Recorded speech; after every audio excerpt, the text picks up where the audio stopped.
In an election, there are three candidates. Three candidates আছে ধরে নিই এটা এ ইনি একজন ক্যান্ডিডেট, বি একটা ক্যান্ডিডেট, সি একটা ক্যান্ডিডেট। থ্রি ক্যান্ডিডেটস বলে দিয়েছে। Okay, the winning candidates got 65% votes. যে উইন করেছে সে কত পেয়েছে? 65% vote. And the candidates at the third place got 5% of the votes. যে থার্ড প্লেসে রয়েছে সে কত পেয়েছে? 5% ভোট। তো টোটালটা যদি আমি 100% ধরি তাহলে 65 আর 5 অ্যাড করে কত হয়? 70।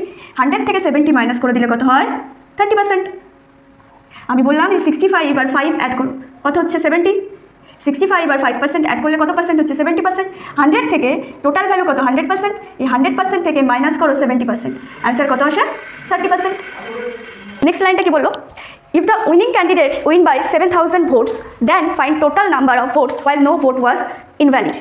উইনিং ক্যান্ডিডেটস উইন করেছে 7,000 ভোটে। তা এই যে 65 আর এই যে 30, উইনিং ক্যান্ডিডেট 65% আর উইন করেছে কত বলেছে? 7,000-এ।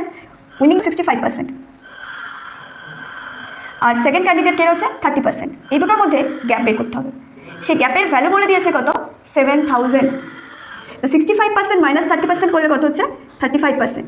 এই 35%-এর ভ্যালু বলে দিয়েছে 7,000। এই 35 দিয়ে এখানে এটা কেটে দাও, 35 টু 70, 0 দুটো বসে গেল। তো 1%-এর ভ্যালু পেলাম কত? 200। 100%-এর ভ্যালু জানতে চেয়েছে, 100%-এর ভ্যালু জিজ্ঞাসা করেছে। তো 100%-এর ভ্যালু হচ্ছে 200 ইন্টু 100।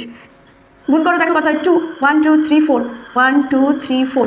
নাম্বার বি, অ্যান্সার হয়ে গেল 20,000। Option number B.